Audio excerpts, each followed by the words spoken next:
તાપમાનમાં થયેલા વધારાથી માણસોની સાથે સાથે તેમના ફોનને પણ પરસેવો છૂટી રહ્યો છે। ફોન એટલો વધુ ગરમ થઈ જાય છે કે જો અજાણતા કાન પર લગાવ્યો હોય તો તરત જ પાછો લેવો પડે છે। લગભગ તમામ લોકોએ આવો અનુભવ કર્યો હશે। ખાસ કરીને ઉનાળા દરમિયાન ફોન વધારે ગરમ થાય છે। જેમ વધારે ગરમી આપણા શરીર માટે સારી નથી, તેવી જ રીતે ઓવરહીટિંગ સ્માર્ટફોન માટે બિલકુલ સારું ન કહેવાય।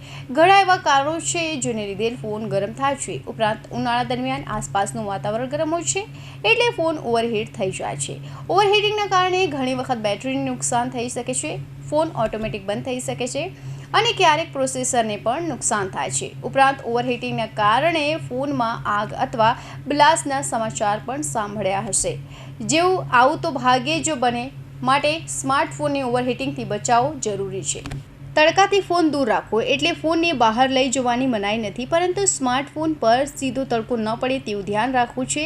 આ સિવાય કારમાં ફોન છોડીને ન જવું જોઈએ, કારણ કે ઉનાળામાં કારની અંદરનું તાપમાન ઘણું વધી જાય છે। ફોનને આરામ આપો। ઓવરહીટિંગનું એક કારણ ફોનનો વધારે પડતો ઉપયોગ પણ છે। ઘણા એવા લોકો હોય છે જેઓ સતત 3-4 કલાક સુધી ફોન ચલાવતા હોય છે। તેના કારણે ફોનના પ્રોસેસર પર લોડ પડે છે અને ફોન ગરમ થાય છે, એટલે સતત લાંબા સમય સુધી ફોન ચલાવવાથી બચવું જોઈએ। ચાર્જિંગ સમયે ફોનનો ઉપયોગ ન કરો। આપણને બધાને ફોનનું એટલું બધું વ્યસન થઈ ગયું છે કે ઘણીવાર પણ તેના વગર ચાલતું નથી।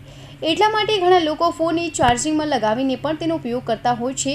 આમ કરવાથી ફોન તો ગરમ થાય છે, આવું બિલકુલ ન કરવું જોઈએ। Brightness auto mode. ફોનની સ્ક્રીન ગરમ થવા પાછળનું એક કારણ બ્રાઇટનેસ પણ છે।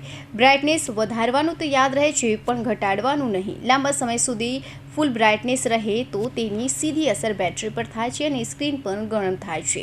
સ્માર્ટફોન હાથમાં લઈએ એટલે આપણે એક એપ્લિકેશન ખોલીએ છીએ, કોઈ એપમાંથી બહાર નીકળી જઈએ એટલે તે એપ બંધ નથી થતી, પરંતુ બેકગ્રાઉન્ડમાં ચાલતી હોય છે।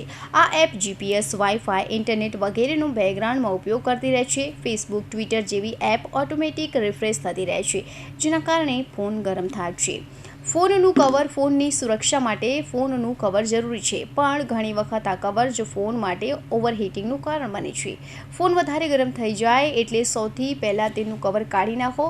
ઉપરાંત ફોન પાછળ કવરમાં પૈસા કે અન્ય વસ્તુ રાખવાની ટેવ પણ ખરાબ જ છે, આ ટેવ દૂર કરો। ઓરિજિનલ ચાર્જિંગનો ઉપયોગ કરો। ફોનને ચાર્જ કરવા માટે શક્ય હોય ત્યાં સુધી ફોન સાથે આવેલા કંપનીના ઓરિજિનલ ચાર્જરનો જ ઉપયોગ કરો।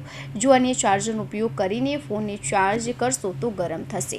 હવે સવાલ એ થાય છે કે ફોન વધારે ગરમ થઈ જાય તો શું કરવું જોઈએ? તો સાંભળો, ફોન જો જરૂર કરતાં વધારે ગરમ થઈ જાય તો ઘણા સ્માર્ટફોનમાં તેને લગતી એરર દર્શાવે છે, જેમાં લખેલું હોય છે કે ફોન ઓવરહીટ થઈ ગયો છે। આ સિવાય પણ જો તમને લાગે કે ફોન વધારે ગરમ થઈ ગયો છે, તો જો ફોન ચાર્જિંગમાં હોય તો તરત જ કાઢી લો। ત્યારબાદ ફોનનું કવર કાઢી લો, ફોનને સ્વિચ ઓફ કરી દો। થોડીવાર સ્વિચ ઓફ રહેશે એટલે ઓટોમેટિક ફોનનું ટેમ્પરેચર ડાઉન થઈ જશે।